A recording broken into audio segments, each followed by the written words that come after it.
अर्थशास्त्राचे महत्त्वपूर्ण प्रश्न आणि उत्तरे. मानवाच्या आर्थिक क्रियाच्या अभ्यासाला काय म्हणतात? मानवाच्या आर्थिक क्रियाच्या अभ्यासाला अर्थशास्त्र असे म्हणतात. अर्थशास्त्राचे जनक कोणाला मानले जाते? अर्थशास्त्राचे जनक ॲडम स्मिथ यांना मानले जाते. द वेल्थ ऑफ नेशन हे पुस्तक कोणी लिहिले होते? द वेल्थ ऑफ नेशन हे पुस्तक ॲडम स्मिथ यांनी लिहिले होते. अहस्तक्षेपाचा सिद्धांत कोणी मांडला होता? अहस्तक्षेपाचा सिद्धांत ॲडम स्मिथ यांनी मांडला होता. भारतीय अर्थव्यवस्था कशी आहे? भारतीय अर्थव्यवस्था विकसनशील आहे. तृतीय विश्व म्हणजेच थर्ड वर्ल्ड हा शब्द कोणत्या संदर्भात वापरला जातो? तृतीय विश्व म्हणजेच थर्ड वर्ल्ड हा शब्द विकसनशील देशाच्या संदर्भात वापरला जातो. जगातील सर्वात मोठी अर्थव्यवस्था कोणती आहे? जगातील सर्वात मोठी अर्थव्यवस्था अमेरिका या देशाची आहे. जगातील दुसरी सर्वात मोठी अर्थव्यवस्था कोणती आहे? जगातील दुसरी सर्वात मोठी अर्थव्यवस्था चीन या देशाची आहे. एकूण देशांतर्गत उत्पादन GDPच्या दृष्टीने भारतीय अर्थव्यवस्थेचा जगात कितवा क्रमांक आहे? एकूण देशांतर्गत उत्पादनाच्या दृष्टीने भारतीय अर्थव्यवस्था जगात 5वा क्रमांक आहे. क्रयशक्ती समानतेच्या आधारावर भारतीय अर्थव्यवस्था जगात कितवा क्रमांक आहे? क्रयशक्ती समानतेच्या आधारावर भारतीय अर्थव्यवस्थेचा जगात 3रा क्रमांक आहे. समाजवादी अर्थव्यवस्था स्वीकारणारा पहिला देश कोणता आहे? समाजवादी अर्थव्यवस्था स्वीकारणारा पहिला देश रशिया होय. सध्या रशिया देशात कोणत्या प्रकारची अर्थव्यवस्था आहे? सध्या रशिया या देशात मिश्र अर्थव्यवस्था आहे. भांडवलशाही अर्थव्यवस्थेचा उगम स्रोत कोणते पुस्तक आहे? भांडवलशाही अर्थव्यवस्थेचा उगम स्रोत द वेल्थ ऑफ नेशन हे पुस्तक आहे. भांडवलशाही अर्थव्यवस्थेत किंमत कशाद्वारे निश्चित केली जाते? भांडवलशाही अर्थव्यवस्थेत किंमत पुरवठा आणि मागणीद्वारे निश्चित केली जाते. ठेवणे आणि काढून टाकणे keep and dismiss, here and fire हे कोणत्या अर्थव्यवस्थेचे धोरण आहे? ठेवणे आणि काढून टाकणे keep and dismiss, here and fire हे भांडवलशाही अर्थव्यवस्थेचे धोरण आहे. समाजवादी अर्थव्यवस्था सिद्धांत कोणी मांडला होता? समाजवादी अर्थव्यवस्थेचा सिद्धांत जर्मन तत्त्वज्ञ कार्ल मार्क्स यांनी मांडला होता. अशी अर्थव्यवस्था ज्यामध्ये खाजगी क्षेत्राचा सहभाग जास्त आणि सार्वजनिक क्षेत्राचा सहभाग किमान म्हणजेच कमीत कमी असतो तिला कोणत्या प्रकारची अर्थव्यवस्था म्हणतात? अशी अर्थव्यवस्था ज्यामध्ये खाजगी क्षेत्राचा सहभाग जास्त आणि सार्वजनिक क्षेत्राचा सहभाग किमान म्हणजेच कमीत कमी असतो तिला भांडवलशाही अर्थव्यवस्था असे म्हणतात. भांडवलशाही अर्थव्यवस्थेवर कोणाचे नियंत्रण असते? भांडवलशाही अर्थव्यवस्थेवर खाजगी व्यक्तीचे नियंत्रण असते. कोणत्या प्रकारच्या अर्थव्यवस्थेत कमाल नफा आणि किमान कल्याण हे धोरण अवलंबले जाते? भांडवलशाही अर्थव्यवस्थेत कमाल नफा आणि किमान कल्याण हे धोरण अवलंबले जाते. कोणत्या प्रकारच्या अर्थव्यवस्थेत उत्पादन, पुरवठा आणि किंमत सरकारद्वारे निश्चित केली जाते? समाजवादी अर्थव्यवस्थेत उत्पादन, पुरवठा आणि किंमत सरकारद्वारे निश्चित केली जाते. समाजवादी अर्थव्यवस्थेवर कोणाचे नियंत्रण असते? समाजवादी अर्थव्यवस्थेवर सरकारचे नियंत्रण असते. समाजवादी अर्थव्यवस्थेचे जनक कोणाला मानले जाते? समाजवादी अर्थव्यवस्थेचे जनक कार्ल मार्क्स यांना मानले जाते. किमान नफा आणि कमाल कल्याण हे धोरण कोणत्या अर्थव्यवस्थेअंतर्गत अवलंबले गेले आहे? किमान नफा आणि कमाल कल्याण हे धोरण समाजवादी अर्थव्यवस्थेत अवलंबले गेले आहे. कोणत्या प्रकारच्या अर्थव्यवस्थेत खाजगी क्षेत्र आणि सरकारी क्षेत्र दोन्हीचा समान सहभाग असतो? मिश्र अर्थव्यवस्थेत खाजगी क्षेत्र आणि सरकारी क्षेत्र दोन्हीचा समान सहभाग असतो. मिश्र अर्थव्यवस्थेवर कोणाचे नियंत्रण असते? मिश्र अर्थव्यवस्थेवर खाजगी व्यक्ती आणि सरकार या दोघांचेही नियंत्रण असते. भारताची अर्थव्यवस्था कोणत्या प्रकारची आहे? भारताची अर्थव्यवस्था मिश्र अर्थव्यवस्था प्रकारची अर्थव्यवस्था आहे. मिश्र अर्थव्यवस्थेची संकल्पना कोणत्या अर्थशास्त्राच्या विचारावरून प्रेरित आहे? मिश्र अर्थव्यवस्थेची संकल्पना जॉन मेनार्ड केन्स या अर्थशास्त्राच्या विचारावरून प्रेरित आहे. मिश्र अर्थव्यवस्था स्वीकारणारा जगातील पहिला देश कोणता आहे? मिश्र अर्थव्यवस्था स्वीकारणारा जगातील पहिला देश फ्रान्स होय. मिश्र अर्थव्यवस्थेची सुरुवात कधी झाली होती? मिश्र अर्थव्यवस्थेची सुरुवात 1948 मध्ये झाली. बंद अर्थव्यवस्था म्हणजे काय? बंद अर्थव्यवस्था क्लोज इकॉनॉमी म्हणजे आयात आणि निर्यात दोन्ही बंद असणे होय. अशी अर्थव्यवस्था ज्यामध्ये आयात किंवा निर्यात काहीच होत नाही तिला कशी अर्थव्यवस्था म्हणतात? अशी अर्थव्यवस्था ज्यामध्ये आयात किंवा निर्यात काहीच होत नाही तिला बंद अर्थव्यवस्था असे म्हणतात. उदाहरणार्थ उत्तर कोरिया. अशी अर्थव्यवस्था ज्यामध्ये इतर देशासोबत व्यापार करण्यावर कमीत कमी निर्बंध असतात तिला काय म्हणतात? अशी अर्थव्यवस्था ज्यामध्ये इतर देशासोबत व्यापार करण्यावर कमीत कमी निर्बंध असतात तिला खुली अर्थव्यवस्था असे म्हणतात. उदाहरणार्थ हाँगकाँग आणि सिंगापूर. भारताच्या अर्थव्यवस्थेतील आर्थिक क्रियांची किती क्षेत्रामध्ये विभागणी केली गेली आहे? भारताच्या अर्थव्यवस्थेतील आर्थिक क्रियांची 3 क्षेत्रात विभागणी केली आहे. ते प्राथमिक क्षेत्र, द्वितीय क्षेत्र आणि तृतीय क्षेत्र होय. अर्थव्यवस्थेचे कोणते क्षेत्र थेट पर्यावरणावर अवलंबून असते? अर्थव्यवस्थेचे प्राथमिक क्षेत्र थेट पर्यावरणावर अवलंबून असते, ज्यामध्ये जसे की जमीन, पाणी, वनस्पती, खनिजे, कृषी, शेती, पशुपालन, मत्स्यपालन आणि खाणकामांचा समावेश होतो. अर्थव्यवस्थेत कोणते क्षेत्र वस्तूच्या उत्पादनाशी उत्पादकतेशी संबंधित आहे? अर्थव्यवस्थेचे द्वितीय क्षेत्र उत्पादनाशी म्हणजेच उत्पादकतेशी संबंधित आहे. सर्व प्रकारच्या उद्योगांचा संबंध कोणत्या क्षेत्राशी आहे? सर्व प्रकारच्या उद्योगांचा संबंध द्वितीय क्षेत्राशी आहे. त्यामध्ये लोखंड उद्योग, पोलाद उद्योग, कापड उद्योग, वाहने, इलेक्ट्रॉनिक्स इत्यादींचा समावेश होतो. विविध प्रकारच्या सेवांचे उत्पादन अर्थव्यवस्थेच्या कोणत्या क्षेत्रांतर्गत केले जाते? विविध प्रकारच्या सेवांचे उत्पादन तृतीय क्षेत्रांतर्गत केले जाते.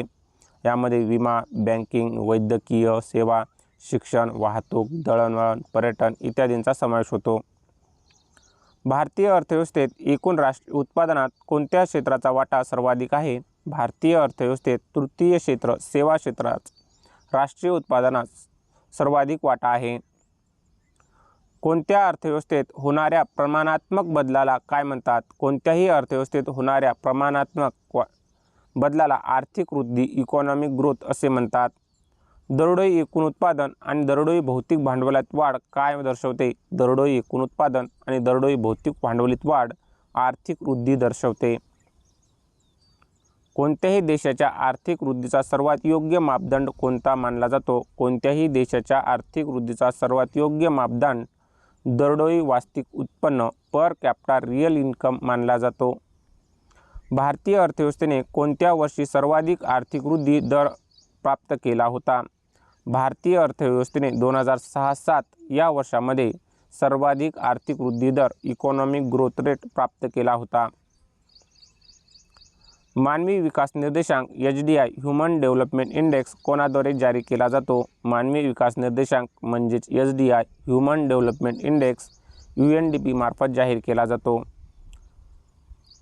मानवी विकास निर्देशांक HDI कोणाद्वारे विकसित केला जातो? मानवी विकास निर्देशांक कोणाद्वारे विकसित केला गेला? मानवी विकास निर्देशांक HDI महबूब उल हक यांच्याद्वारे विकसित केला गेला. मानवी विकास निर्देशांकाच्या मूल्यमापनाचा आधार काय आहे? मानवी विकास निर्देशांकाचा HDI मूल्यमापनाचा आधार आयुर्मान, शिक्षणाचा स्तर आणि दरडोई उत्पन्न हा आहे.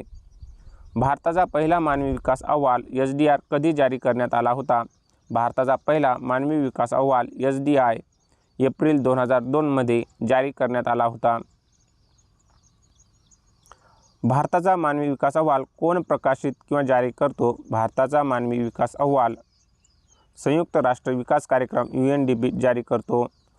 ती भारतातील राष्ट्रीय अहवाल आधी नियोजन आयोग, आता नीती आयोग प्रकाशित करत आहे, तर जागतिक स्तरावर UNDP जारी करतो. राज्यस्तरीय मानवी विकास अहवाल जारी करणारे भारतातील पहिले राज्य कोण? राज्यस्तरीय मानवी विकास अहवाल जारी करणारे भारतातील पहिले राज्य मध्य प्रदेश होय. एकूण देशांतर्गत उत्पादनात GDP प्राथमिक क्षेत्र, द्वितीय क्षेत्र आणि तृतीय क्षेत्र यांचा वाटा अनुक्रमे किती आहे? प्राथमिक क्षेत्र 16%, द्वितीय क्षेत्र 28% आणि तृतीय क्षेत्र 56% होय. अर्थशास्त्रातील नोबेल पुरस्कार मिळवणारे पहिले भारतीय अर्थशास्त्रज्ञ कोण आहेत? अर्थशास्त्रातील नोबेल पुरस्कार मिळवणारे पहिले भारतीय अर्थशास्त्रज्ञ अमर्त्य सेन होय. अर्थशास्त्रात नोबेल पुरस्कार मिळवणारे भारतीय वंशाचे दुसरे व्यक्ती कोण? अर्थशास्त्रात नोबेल पुरस्कार मिळवणारे भारतीय वंशाचे दुसरे व्यक्ती अभिजित बॅनर्जी होय. अर्थशास्त्राची विभागणी किती भागात केली जाते? अर्थशास्त्राची विभागणी 2 भागामध्ये केली जाते. यामध्ये मॅक्रो इकॉनॉमिक्स आणि मायक्रो इकॉनॉमिक्सचा समावेश होतो. अर्थशास्त्राच्या कोणत्या शाखेत एखाद्या देशाच्या किंवा जगाच्या संपूर्ण अर्थव्यवस्थेचा आणि त्याच्या समस्याचा अभ्यास केला जातो? अर्थशास्त्राच्या मॅक्रो इकॉनॉमिक्स, समष्टी अर्थशास्त्र, स्थूल अर्थशास्त्र या शाखेत एखाद्या देशाच्या किंवा जगाच्या संपूर्ण अर्थव्यवस्थेचा आणि त्याच्या समस्याचा अभ्यास केला जातो. समष्टी अर्थशास्त्र मॅक्रो इकॉनॉमिक्स सुरू करण्याचे श्रेय कोणाला जाते? समष्टी अर्थशास्त्र मॅक्रो इकॉनॉमिक्स सुरू करण्याचे श्रेय जॉन मेनार्ड केन्स यांना जाते. Theory of employment, interest and money ही पुस्तके कोणी लिहिली? थेअरी ऑफ एम्प्लॉयमेंट आणि इंटरेस्ट अँड मनी ही पुस्तके जॉन मेनार्ड केन्स यांनी लिहिली. अर्थशास्त्राच्या कोणत्या शाखेत एखाद्या वैयक्तिक घटक, कुटुंब किंवा एखाद्या फर्मचा, संस्थेचा अभ्यास केला जातो?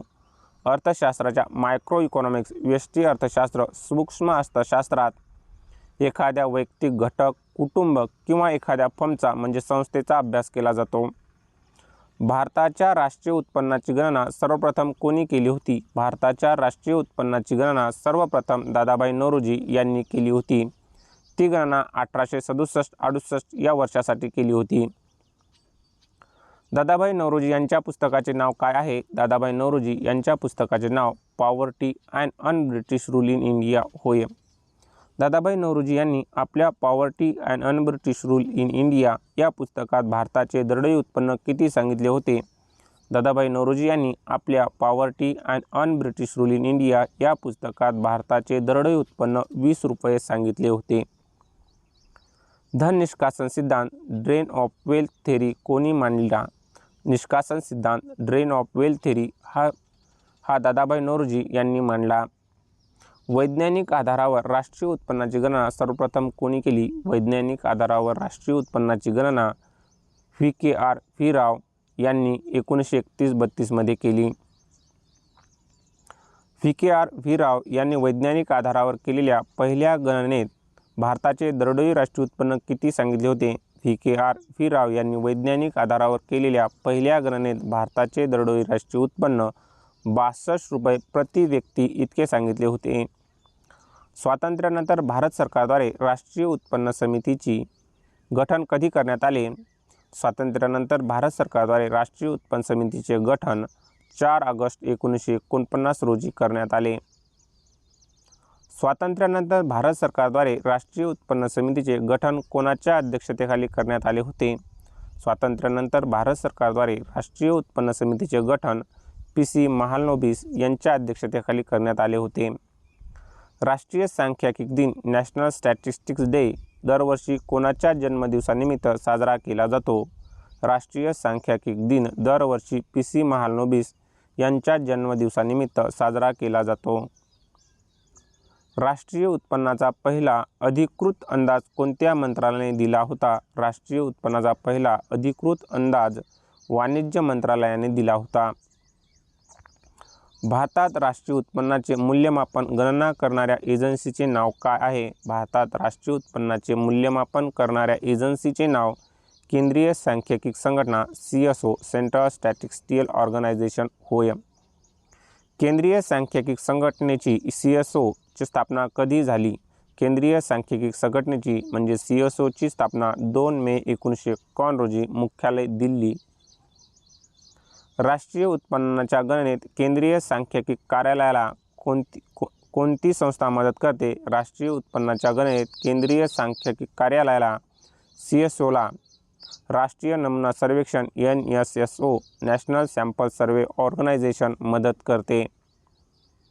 राष्ट्रीय उत्पन्न लेखांकनाचे जनक कोणाला मानले जाते? राष्ट्रीय उत्पन्न लेखांकनाचे जनक सायमन कुझनेट्स यांना मानले जाते. एका वर्षात एखाद्या देशात उत्पादित होणाऱ्या सर्व वस्तू आणि सेवांच्या मौद्रिक पैशातील मूल्याच्या बेरजेला काय म्हणतात? एका वर्षात एखाद्या देशात उत्पादित होणाऱ्या सर्व वस्तू आणि सेवांच्या मौद्रिक पैशातील मूल्याच्या बेरजेला राष्ट्रीय उत्पन्न, नॅशनल इन्कम असे म्हणतात. राष्ट्रीय उत्पन्नाचे सर्वोत्तम मापक कोणते आहे? राष्ट्रीय उत्पन्नाचे सर्वोत्तम मापक साधन किमतीला निव्वळ राष्ट्रीय उत्पन्न NNP at a factor cost होय. राष्ट्रीय उत्पन्न काढण्यासाठी NNP मधून काय वजा केले जाते? राष्ट्रीय उत्पन्न काढण्यासाठी NNP मधून अप्रत्यक्ष कर म्हणजेच इनडायरेक्ट टॅक्सेस वजा केले जातात. हिंदू वृद्धी दर हिंदू ग्रोथ रेट कशाशी संबंधित आहे? हिंदू वृद्धी दर हिंदू ग्रोथ रेट राष्ट्रीय उत्पन्नाशी संबंधित आहे.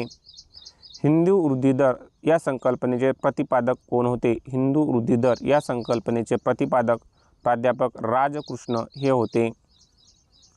सध्या राष्ट्रीय उत्पन्न गणनेचे आधारभूत वर्ष कोणते आहे? सध्या राष्ट्रीय उत्पन्न गणनेचे आधारभूत वर्ष 2011-12 हे आहे. भारताच्या राष्ट्रीय उत्पन्नात सर्वाधिक वाटा कोणत्या क्षेत्राचा आहे? भारताच्या राष्ट्रीय उत्पन्नात सर्वाधिक वाटा तृतीय क्षेत्र सेवा क्षेत्राचा आहे. भारताच्या राष्ट्रीय उत्पन्नात सर्वात कमी वाटा कोणत्या क्षेत्राचा आहे? भारताच्या राष्ट्रीय उत्पन्नात सर्वात कमी वाटा प्राथमिक क्षेत्र कृषी शेती क्षेत्राचा आहे.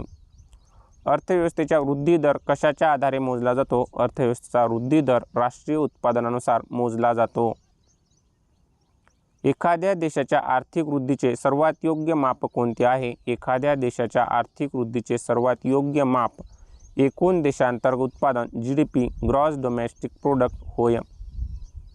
एखाद्या देशाच्या भौगोलिक सीमेच्या आत एका आर्थिक वर्षात अंतिम वस्तू आणि सेवांमधून मिळालेल्या एकूण उत्पादनाला काय म्हणतात? एखाद्या देशाच्या भौगोलिक सीमेच्या आत एका आर्थिक वर्षात अंतिम वस्तू आणि सेवांमधून मिळवलेल्या एकूण उत्पादनाला एकूण देशांतर्गत उत्पादन GDP असे म्हणतात. एकूण देशांतर्गत उत्पादनातील GDP बदलाच्या दराला काय म्हणतात? एकूण देशांतर्गत उत्पादनातील GDP बदलाच्या दराला आर्थिक विकास दर इकॉनॉमिक डेव्हलपमेंट रेट असे म्हणतात. एकूण राष्ट्रीय उत्पन्नातून भांडवली वस्तूचा घसारा वजा केल्यास काय मिळते? एकूण राष्ट्रीय उत्पन्नातून भांडवली वस्तूचा घसारा वजा केल्यास निव्वळ राष्ट्रीय उत्पन्न NNP नेट नॅशनल प्रोडक्ट मिळते. भारताच्या एकूण देशांतर्गत उत्पादनात सर्वाधिक योगदान देणारे राज्य कोणते? भारताच्या एकूण देशांतर्गत उत्पादनात सर्वाधिक योगदान करणारे राज्य महाराष्ट्र राज्य होय. राष्ट्रीय लेखा सांख्यिकीला नॅशनल अकाउंट स्टॅटिस्टिक्स काय म्हटले जाते? राष्ट्रीय लेखा सांख्यिकीला श्वेतपत्रिका व्हाईट पेपर असे म्हटले जाते. राष्ट्रीय उत्पन्नाच्या संदर्भात पहिली श्वेतपत्रिका CSOने कधी जारी केली होती? राष्ट्रीय उत्पन्नाच्या संदर्भात पहिली श्वेतपत्रिका CSOने 1956 मध्ये जारी केली होती. भारतीय सांख्यिकी संस्था इंडियन स्टॅटिस्टिकल इन्स्टिट्यूट ISI कोठे आहे? भारतीय सांख्यिकी संस्था इंडियन स्टॅटिस्टिकल इन्स्टिट्यूट कोलकाता येथे आहे. कोणत्याही देशाच्या आर्थिक विकासाचा सर्वोत्तम सूचक दर्शक कोणता असतो? कोणत्याही देशाच्या आर्थिक विकासाचा सर्वोत्तम सूचक दर्शक दरडोई उत्पन्न पर कॅपिटा इन्कम असतो. दरडोई उत्पन्नाची गणना कशी केली जाते? दरडोई उत्पन्नाची गणना राष्ट्रीय उत्पन्नाला एकूण लोकसंख्येने भागून केली जाते. सर्वाधिक दरडोई उत्पन्न असलेले राज्य कोणते? सर्वाधिक दरडोई उत्पन्न असलेले राज्य गोवा राज्य होय. सर्वात कमी दरडोई उत्पन्न असलेले राज्य कोणते? सर्वात कमी दरडोई उत्पन्न असलेले राज्य बिहार राज्य होय. सध्या सर्वाधिक दरडोई उत्पन्न असलेला केंद्रशासित प्रदेश कोणता आहे? सध्या सर्वाधिक दरडोई उत्पन्न असलेला केंद्रशासित प्रदेश दिल्ली होय.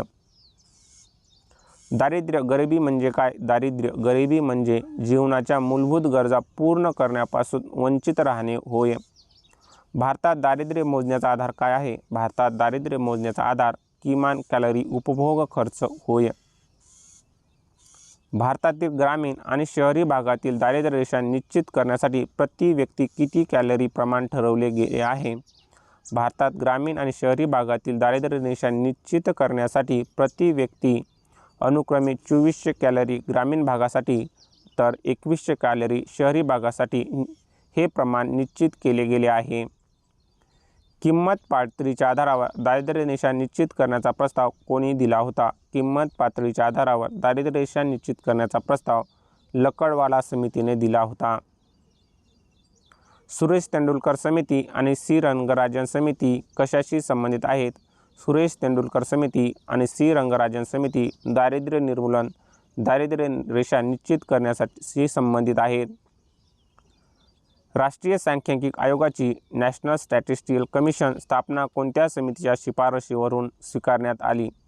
राष्ट्रीय सांख्यिकी आयोगाची स्थापना सी. रंगराजन समितीच्या शिफारशीवरून स्वीकारण्यात आली.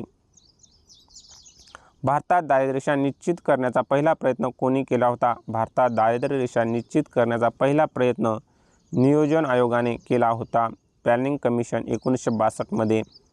सध्या भारतात दारिद्र्य रेषेचे निर्धारण कोण करते? सध्या भारतात दारिद्र्य रेषेचे निर्धारण नीती आयोग करते. लॉरेन्स वक्र काय दर्शवतो? लॉरेन्स वक्र व्यक्तीच्या उत्पन्न वितरणाचे आलेखाद्वारे सादरीकरण दर्शवतो. गिनी गुणांक म्हणजे काय? गिनी गुणांक गिनी कोइफिशियंट म्हणजे उत्पन्न वितरणातील विषमतेचे मोजमाप करण्याची सर्वात प्रचलित पद्धत. जागतिक बँकेने दारिद्र्य रेषा निश्चित करण्याचा मानक काय मानला आहे? जागतिक बँकेने वर्ल्ड बँकने दारिद्र्य रेषा निश्चित करण्याचा मानक दररोज $3 पेक्षा कमी उत्पन्न असणे. भारतात दारिद्र्य निर्मूलनासाठी सर्वप्रथम कोणता कार्यक्रम राबवला गेला होता? भारतात दारिद्र्य निर्मूलनासाठी सर्वप्रथम अंत्योदय कार्यक्रम राबवला गेला होता. अंत्योदय अन्न योजना कधी आणि कुठून सुरू झाली? अंत्योदय अन्न योजना 25 डिसेंबर 2000 रोजी राजस्थानमधून अटल बिहारी वाजपेयी यांच्या हस्ते. अन्नपूर्णा योजना कधी सुरू झाली? अन्नपूर्णा योजना 25 ऑक्टोबर 2000 रोजी सुरू झाली. गाझियाबादमधील सिखोडा या गावातून.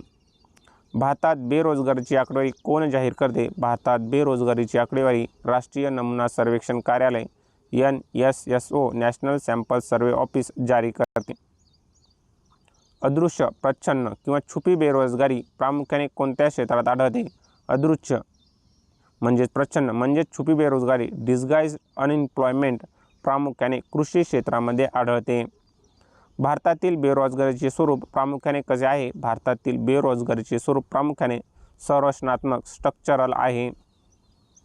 संरचनात्मक बेरोजगारी कशी असते? संरचनात्मक बेरोजगारी दीर्घकालीन लॉंग टर्म असते. व्यावसायिक क्रियाकल्पामधील सामान्य मंदीमुळे निर्माण होणाऱ्या बेरोजगारीला काय म्हणतात? व्यावसायिक क्रियाकल्पामधील सामान्य मंदीमुळे निर्माण होणाऱ्या बेरोजगारीला चक्रीय बेरोजगारी सायक्लिकल अनएम्प्लॉयमेंट असे म्हणतात. चक्रीय बेरोजगारी प्रामुख्याने कोठे पाहायला मिळते? चक्रीय बेरोजगारी प्रामुख्याने विकसित देशामध्ये पाहायला मिळते. ग्रामीण भागात प्रामुख्याने कोणत्या प्रकारची बेरोजगारी आढळते? ग्रामीण भागात प्रामुख्याने हंगामी, सीझनल आणि अदृश्य प्रच्छन्न बेरोजगारी आढळते. शहरी भागात प्रामुख्याने कोणत्या प्रकारची बेरोजगारी आढळते? शहरी भागात प्रामुख्याने खुली किंवा प्रत्यक्ष बेरोजगारी आढळते. भगवती समिती कशाशी संबंधित आहे? भगवती समिती बेरोजगारीशी संबंधित आहे. रोजगार हमी योजना सुरू करणारे भारतातील पहिले राज्य कोणते? रोजगार हमी योजना सुरू करणारी भारतातील पहिले राज्य महाराष्ट्र होय. राष्ट्रीय ग्रामीण रोजगार हमी योजना कधी सुरू झाली? राष्ट्रीय ग्रामीण रोजगार हमी योजना 2 फेब्रुवारी 2006 रोजी आंध्र प्रदेशातील अनंतपूर जिल्ह्यातून सुरू झाली. नरेगा संपूर्ण देशात कधी लागू करण्यात आली? नरेगा संपूर्ण देशात 1 फेब्रुवारी 2008 पासून लागू करण्यात आली. नरेगाचे नाव बदलून मनरेगा महात्मा गांधी राष्ट्रीय ग्रामीण रोजगार हमी कायदा कधी करण्यात आले? नरेगाचे नाव बदलून मनरेगा महात्मा गांधी राष्ट्रीय ग्रामीण रोजगार हमी कायदा 2 ऑक्टोबर 2009 रोजी करण्यात आले. मनरेगाचे उद्दिष्ट किती दिवसाच्या रोजगाराची हमी देणे आहे? मनरेगाचे उद्दिष्ट 100 दिवसाचा रोजगार देण्याची हमी देणे आहे. सर्व जिल्ह्यामध्ये 100 दिवसाची रोजगार हमी योजना लागू करणारे पहिले राज्य कोणते? सर्व जिल्ह्यामध्ये 100 दिवसाची रोजगार हमी योजना लागू करणारे पहिले राज्य बिहार राज्य होय. भारतात सामुदायिक विकास कार्यक्रम कम्युनिटी डेव्हलपमेंट प्रोग्राम कधी सुरू झाला होता? भारतात सामुदायिक विकास कार्यक्रम 2 ऑक्टोबर 1952 रोजी सुरू झाला होता. आर्थिक वर्षाचा कालावधी कोणता असतो? आर्थिक वर्षाचा कालावधी 1 एप्रिल ते 31 मार्च हा असतो.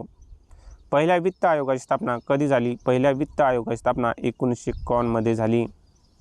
वित्त आयोगाची स्थापना कोणाद्वारे केली जाते? वित्त आयोगाची स्थापना राष्ट्रपतीद्वारे राज्यघटनेच्या कलम 280(1) अन्वये.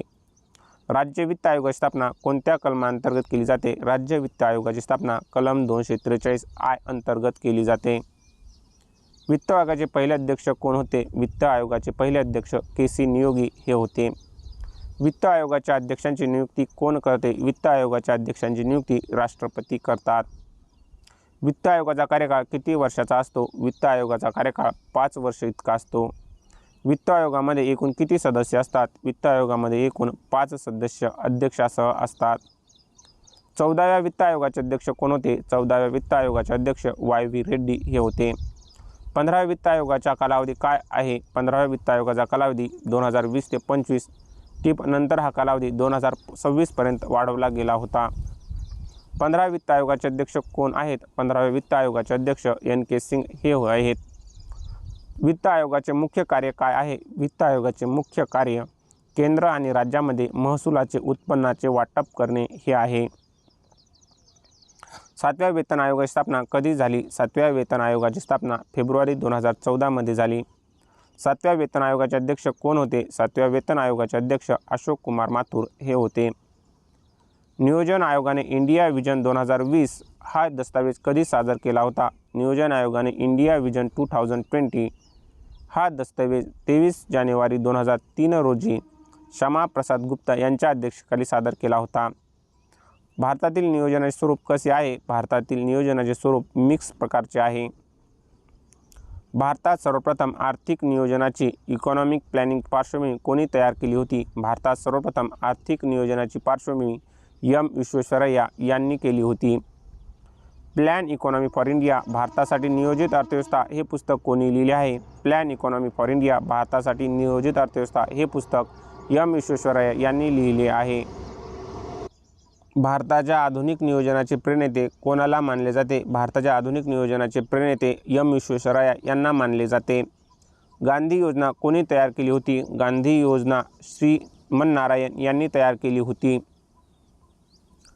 बॉम्बे प्लॅन 15 वर्षाची योजना कधी लागू करण्यात आला? बॉम्बे प्लॅन 1944 8 उद्योगपतींवर लागू करण्यात आला.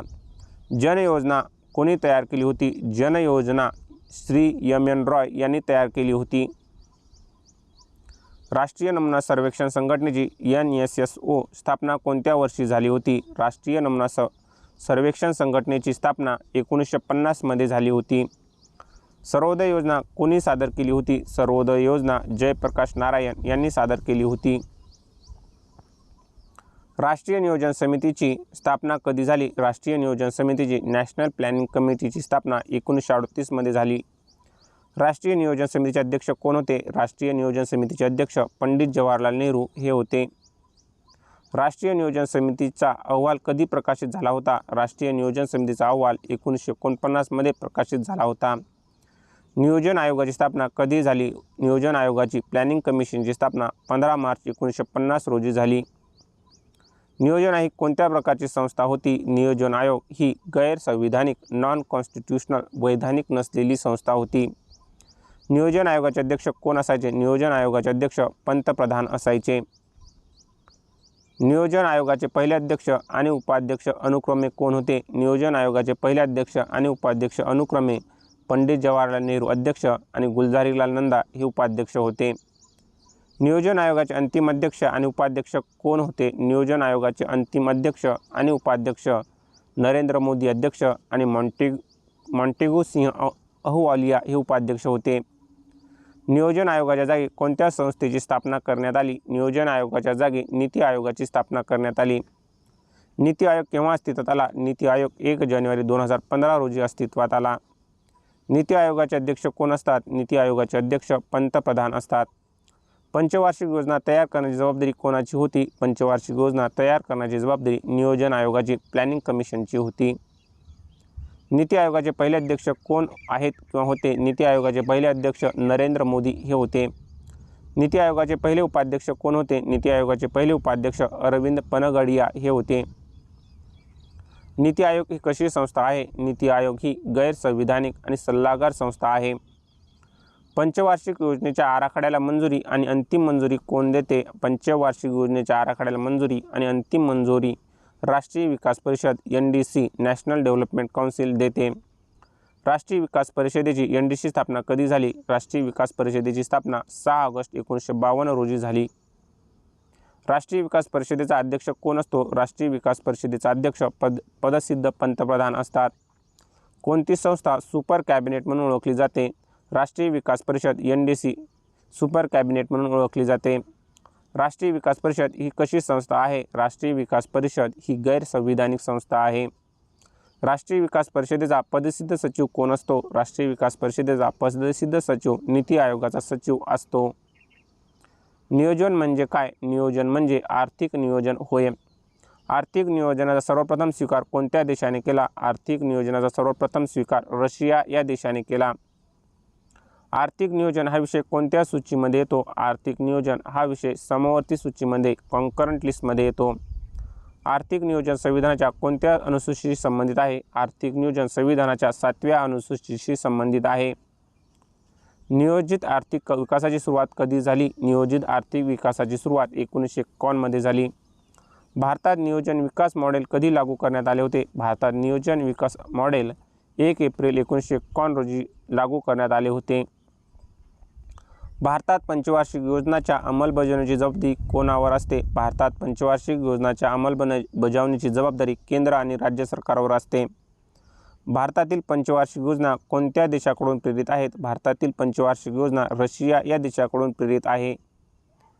भारतात पंचवार्षिक योजनेची संकल्पना कोणी मांडली होती? भारतात पंचवार्षिक योजनेची संकल्पना जवाहरलाल नेहरू यांनी मांडली होती. पहिल्या पंचवार्षिक योजनेचा कालावधी काय होता? पहिल्या पंचवार्षिक योजनेचा कालावधी 1951 ते 56 हा होता. पहिली पंचवार्षिक योजना कोणत्या मॉडेलवर आधारित होती? पहिली पंचवार्षिक योजना हेरॉल्ड डोमर या मॉडेलवर आधारित होती. पहिल्या पंचवार्षिक योजनेचे मुख्य उद्दिष्ट काय होते? पहिल्या पंचवार्षिक योजनेचे मुख्य उद्दिष्टे कृषी विकास हे होते. पहिल्या पंचवार्षिक योजनेच्या काळात कोणते सिंचन प्रकल्प सुरू करण्यात आले होते? पहिल्या पंचवार्षिक योजनेच्या काळात भाकरा नांगल प्रकल्प, दामोदर खोरे प्रकल्प, बियास किंवा व्यास प्रकल्प हे प्रकल्प सुरू करण्यात आले होते. दुसऱ्या पंचवार्षिक योजनेचा कालावधी काय होता? दुसऱ्या पंचवार्षिक योजनेचा कालावधी 1956 ते 1969 हा होता. दुसरी पंचवार्षिक योजना कोणत्या मॉडेलवर आधारित होती? दुसरी पंचवार्षिक योजना PC महालनोबिस या मॉडेलवर आधारित होती. दुसऱ्या पंचवार्षिक योजनेत कशाला प्राधान्य देण्यात आले होते? दुसऱ्या पंचवार्षिक योजनेला जड आणि मूलभूत उद्योग हेवी इंडस्ट्रीला प्राधान्य देण्यात आले होते. राऊरकेला ओडिशा, भिलाई छत्तीसगड, दुर्गापूर पश्चिम बंगाल येथील पोलाद कारखान्याची स्थापना कोणत्या योजनेदरम्यान झाली? राऊरकेला ओडिशा, भिलाई छत्तीसगड आणि दुर्गापूर पश्चिम बंगाल येथील पोलाद कारखान्याची स्थापना दुसऱ्या पंचवार्षिक योजनेच्या काळात झाली. दुसऱ्या पंचवार्षिक योजनेचा कालावधी कधीपासून कधीपर्यंत होता? दुसऱ्या पंचवार्षिक योजनेचा कालावधी 1956 ते 1961 दरम्यान होता. तिसऱ्या पंचवार्षिक योजना कोणत्या मॉडेलवर आधारित होती? तिसरी पंचवार्षिक योजना गाडगीळ योजना या मॉडेलवर आधारित होती. तिसऱ्या पंचवार्षिक योजनेत कशाला प्राधान्य देण्यात आले होते? तिसऱ्या पंचवार्षिक योजनेत अर्थव्यवस्थेला स्वावलंबी बनवण्यावर प्राधान्य देण्यात आले होते.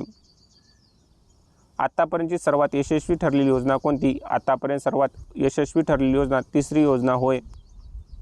तिसऱ्या योजनेत विकास दराचे लक्ष्य आणि प्रत्यक्ष प्राप्ती अनुक्रमे किती होती? तिसऱ्या योजनेत विकास दराचे लक्ष्य 5.6% होते तर प्राप्ती 2.8%. तिसऱ्या पंचवार्षिक योजनेच्या अपयशाचे कारण काय होते? तिसऱ्या पंचवार्षिक योजनेच्या अपयशाचे कारण भारत-पाक युद्ध 1965, भारत-चीन युद्ध 1962 आणि भीषण दुष्काळ. बोकारो स्टील प्लांटची स्थापना कोणत्या पंचवार्षिक योजनेच्या काळात झाली? बोकारो स्टील प्लांटची स्थापना तिसऱ्या पंचवार्षिक योजनेच्या काळात झाली.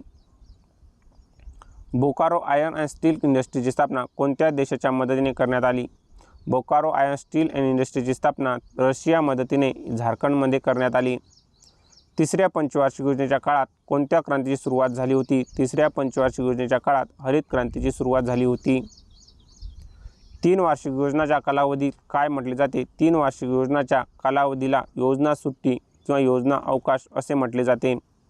योजना सुट्टीचा कालावधी कोणता होता? योजना सुट्टीचा प्लॅन हॉलिडेचा कालावधी 1966 ते 1969 दरम्यान होता. चौथ्या पंचवार्षिक योजनेचा कालावधी काय होता? चौथ्या पंचवार्षिक योजनेचा कालावधी 1969 ते 1974 दरम्यान होता. चौथ्या पंचवार्षिक योजना कोणत्या मॉडेलवर आधारित होती? चौथी पंचवार्षिक योजना DR गाडगीळ मॉडेलवर आधारित होती. गाडगीळ योजना कोणत्या योजनेला म्हटले जाते? गाडगीळ योजना चौथ्या योजनेला म्हटले जाते. चौथ्या पंचवार्षिक योजनेचे मुख्य उद्दिष्ट काय होते? चौथ्या पंचवार्षिक योजनेचे मुख्य उद्दिष्ट स्थैर्यासह विकास स्थिरतेसह आर्थिक विकास हे होते. कोणत्या पंचवार्षिक योजनेच्या काळात कृषी वृद्धी दर सर्वाधिक होता? चौथ्या पंचवार्षिक योजनेच्या काळात कृषी वृद्धी दर सर्वाधिक होता. चौथी पंचवार्षिक योजना कोणत्या मॉडेलवर आधारित होती? चौथी पंचवार्षिक योजना डी.आर. गाडगीळ मॉडेलवर आधारित होती. चौथ्या पंचवार्षिक योजनेच्या काळात कोणत्या क्रांतीची सुरुवात झाली? चौथ्या पंचवार्षिक योजनेच्या काळात श्वेत क्रांती, ऑपरेशन फ्लड, दूध क्रांतीची सुरुवात झाली. 14 बँकांचे राष्ट्रीयकरण कोणत्या योजनेच्या काळात करण्यात आले? 14 बँकांचे राष्ट्रीयकरण चौथ्या पंचवार्षिक योजनेच्या काळात करण्यात आले. भारतात सर्वप्रथम कुटुंब नियोजन कार्यक्रम फॅमिली प्लॅनिंग प्रोग्राम कधी सुरू करण्यात आला? भारतात सर्वप्रथम कुटुंब नियोजन कार्यक्रम 1952 मध्ये सुरू करण्यात आला. चौथ्या पंचवार्षिक योजनेत कोणत्या क्षेत्राला उच्च प्राधान्य देण्यात आले होते? चौथ्या पंचवार्षिक योजनेत महागाई, मुद्रास्फीती नियंत्रित करणे आणि आर्थिक परिस्थितीला स्थिरता आणणे याला प्राधान्य देण्यात आले होते. पाचव्या पंचवार्षिक योजनेचा कालावधी काय होता? पाचव्या पंचवार्षिक योजनेचा कालावधी 1974 ते 1978 हा होता. पाचव्या पंचवार्षिक योजनेचा आराखडा कोणी तयार केला होता? पाचव्या पंचवार्षिक योजनेचा आराखडा डी.पी. धर यांनी तयार केला होता. पाचव्या योजनेचे मुख्य उद्दिष्ट काय होते? पाचव्या योजनेचे मुख्य उद्दिष्ट दारिद्र्य निर्मूलन, गरिबी हटाओ आणि आर्थिक स्वावलंबन हा होता. कोणती पंचवार्षिक योजना केवळ 4च वर्ष चालली होती? पाचवी पंचवार्षिक योजना केवळ 4च वर्ष चालली होती. इंदिरा गांधी यांनी गरिबी हटाओ, दारिद्र्य निर्मूलन चा नारा कोणत्या पंचवार्षिक योजनेच्या काळात दिला होता? इंदिरा गांधी यांनी गरिबी हटाओ, दारिद्र्य निर्मूलनचा नारा पाचव्या पंचवार्षिक योजनेच्या काळात दिला होता. कामाच्या बदल्यात अन्न, फूड फॉर वर्क 1977-78 हा कार्यक्रम कोणत्या योजनेच्या काळात सुरू झाला? कामाच्या बदल्यात अन्न, फूड फॉर वर्क हा कार्यक्रम पाचव्या योजनेच्या काळात सुरू झाला. 1975 मध्ये इंदिरा गांधी यांच्याद्वारे 20 कलमी कार्यक्रमाची सुरुवात कोणत्या योजनेच्या काळात झाली? 1975 मध्ये इंदिरा गांधी यांच्याद्वारे 20 कलमी कार्यक्रमाची सुरुवात पाचव्या योजनेच्या काळात सुरू झाली. 2 ऑक्टोबर 1975 रोजी प्रादेशिक ग्रामीण बँकाची रिजनल रूरल बँक्स RRB स्थापना कोणत्या योजनेच्या काळात करण्यात आली? 2 ऑक्टोबर 1975 रोजी प्रादेशिक ग्रामीण बँकाची म्हणजेच रिजनल रूरल बँक RRBची स्थापना पाचव्या योजनेच्या काळात करण्यात आली. राष्ट्रीय किमान गरज कार्यक्रम national minimum needs programme NMNP कधी लागू झाला? राष्ट्रीय किमान गरज कार्यक्रम नॅशनल मिनिमम नीड्स प्रोग्राम पाचव्या योजनेमध्ये लागू झाला. रोलिंग प्लॅन अनवरत योजनाचा कालावधी कोणता होता? रोलिंग प्लॅनचा कालावधी 1978 ते 1980 हा पाचव्या योजनेनंतर होता. रोलिंग प्लॅन ही कोणाची संकल्पना आहे? रोलिंग प्लॅन ही गुनाल मिडल यांची संकल्पना आहे. रोलिंग प्लॅनचे प्रतिपादक कोण होते? रोलिंग प्लॅनचे प्रतिपादक रॅग्नर फ्रिश हे होते. रोलिंग प्लॅन कोणत्या मॉडेलवर आधारित होता? रोलिंग प्लॅन गांधीवादी मॉडेलवर आधारित होता. नाबार्डची स्थापना 12 जुलै 1982 कोणत्या योजनेच्या काळात झाली? नाबार्डची स्थापना 12 जुलै 1982 6व्या योजनेच्या काळात झाली. शिवरामन समितीच्या शिफारशीवरून आधारित असणारी 6वी योजना कोणत्या मॉडेलवर आधारित होती? शिवरामन समितीच्या शिफारशीवर आधारित 6वी योजना आगत निर्गत मॉडेल इनपुट आउटपुट मॉडेलवर आधारित होती. 6व्या योजनेचे मुख्य उद्दिष्ट काय होते? 6व्या योजनेचे मुख्य उद्दिष्ट रोजगार निर्मिती आणि दारिद्र्य निर्मूलन हे होते. बेरोजगारी निर्मूलनाशी संबंधित IRDP, NREP, TRYSM, TRYSEM, DWACRA, RLAGB हे कार्यक्रम कोणत्या योजनेत लागू करण्यात आले होते? हे कार्यक्रम 6व्या योजनेत लागू करण्यात आले होते. राष्ट्रीय ग्रामीण रोजगार योजना कोणत्या योजनेच्या काळात सुरू झाली? राष्ट्रीय ग्रामीण रोजगार योजना 6व्या योजनेच्या काळात सुरू झाली. 7व्या योजनेचा कालावधी काय होता? 7व्या योजनेचा कालावधी 1985 ते 90 हा होता. इंदिरा आवास योजना आणि जवाहर रोजगार योजना ची सुरुवात कोणत्या योजनेच्या काळात झाली? इंदिरा आवास योजना आणि जवाहर रोजगार योजना या योजनेची सुरुवात 7व्या योजनेच्या काळात झाली. नेहरू रोजगार योजना कोणत्या योजनेच्या काळात सुरू झाली? नेहरू रोजगार योजना 7व्या योजनेच्या काळात सुरू झाली. अन्न, काम आणि उत्पादकता, भोजन, काम और उत्पादन हा नारा कोणत्या पंचवार्षिक योजनेच्या काळात देण्यात आला होता? अन्न, काम, उत्पादक हा नारा 7व्या पंचवार्षिक योजनेच्या काळात देण्यात आला होता. 8व्या पंचवार्षिक योजनेचा आराखडा कोणी तयार केला होता? 8व्या पंचवार्षिक योजनेचा आराखडा जॉन W. मिलर यांनी तयार केला होता. 8व्या योजनेचे मुख्य उद्दिष्ट काय होते? 8व्या योजनेचे मुख्य उद्दिष्ट मानवी संसाधनाचा विकास ह्युमन रिसोर्सेस डेव्हलपमेंट हा होता. 8व्या योजनेचे विकास दराचे लक्ष्य आणि प्रत्यक्ष प्राप्ती अनुक्रमे किती होती? 8व्या योजनेचे विकास दराचे लक्ष्य 5.6% तर प्रत्यक्ष प्राप्ती 6.8% होती. महिला समृद्धी योजना 2 ऑक्टोबर 1993 कोणत्या योजनेच्या काळात सुरू झाली? महिला समृद्धी योजना 8व्या योजनेच्या काळात सुरू झाली. कोणत्या पंचवार्षिक योजनेअंतर्गत राष्ट्रीय महिला कोषाची स्थापना करण्यात आली? 8व्या पंचवार्षिक योजनेच्या अंतर्गत राष्ट्रीय महिला कोषाची स्थापना करण्यात आली.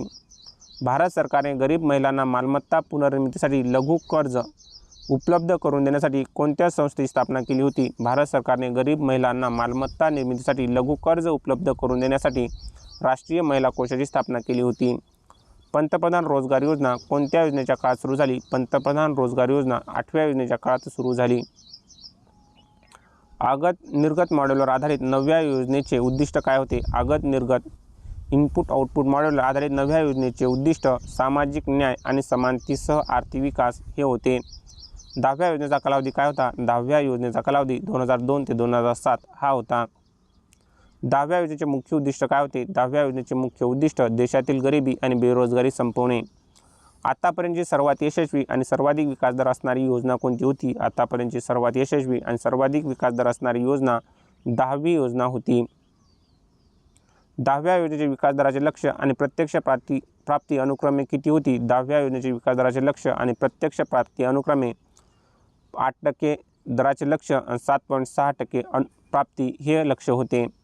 11व्या योजनेचा कालावधी काय होता? 11व्या योजनेचा कालावधी 2007 ते 2012 दरम्यान होता. 11व्या पंचवार्षिक योजनेचे मुख्य उद्दिष्ट काय होते? 11व्या पंचवार्षिक योजनेचे मुख्य उद्दिष्ट जलद आणि सर्वसमावेशक विकास फास्टर अँड इन्क्लुझिव्ह ग्रोथ हा होते. 12व्या योजनेचा कालावधी काय होता? 12व्या योजनेचा कालावधी 2012 ते 2017 दरम्यान होता. 12व्या योजनेचे मुख्य उद्दिष्ट काय होते? 12व्या योजनेचे मुख्य उद्दिष्ट जलद, अधिक शाश्वत आणि सर्वसमावेशक विकास फास्टर, सस्टेनेबल आणि मोर इन्क्लुझिव्ह ग्रोथ हा होता. 12व्या योजनेत आर्थिक वृद्धी दराचे लक्ष्य आणि प्रत्यक्ष प्राप्ती अनुक्रमे काय होती? 12व्या योजनेत आर्थिक दराचे लक्ष्य 8% तर प्रत्यक्ष प्राप्ती 7.6% हे होते. नियोजन आयोग संपुष्टात आणून कोणत्या पंचवार्षिक योजनेच्या काळात नीती आयोग स्थापन करण्यात आला? नियोजन आयोग संपुष्टात आणून 12व्या पंचवार्षिक योजनेच्या काळात नीती आयोग स्थापन करण्यात आला. नीती आयोगाची स्थापना कधी झाली? नीती आयोगाची स्थापना 1 जानेवारी 2015 रोजी झाली. नीती आयोगाचे पदसिद्ध अध्यक्ष कोण असतात? नीती आयोगाचे पदसिद्ध अध्यक्ष पंतप्रधान असतात. योजना या मासिकाचे प्रकाशन कोणाद्वारे केले जाते? योजना या मासिकाचे प्रकाशन माहिती आणि प्रसारण मंत्रालयाद्वारे ministry of information and broadcasting द्वारे केले जाते. आर्थिक सुधारणा धोरणाची सुरुवात कधी झाली? आर्थिक सुधारणा धोरणाची सुरुवात 1991 मध्ये झाली. नवीन आर्थिक धोरण 1991 लागू झाले तेव्हा भारताचे अर्थमंत्री कोण होते? नवीन आर्थिक धोरण लागू झाले तेव्हा भारताचे अर्थमंत्री मनमोहन सिंग हे होते. धन्यवाद विद्यार्थी मित्रो.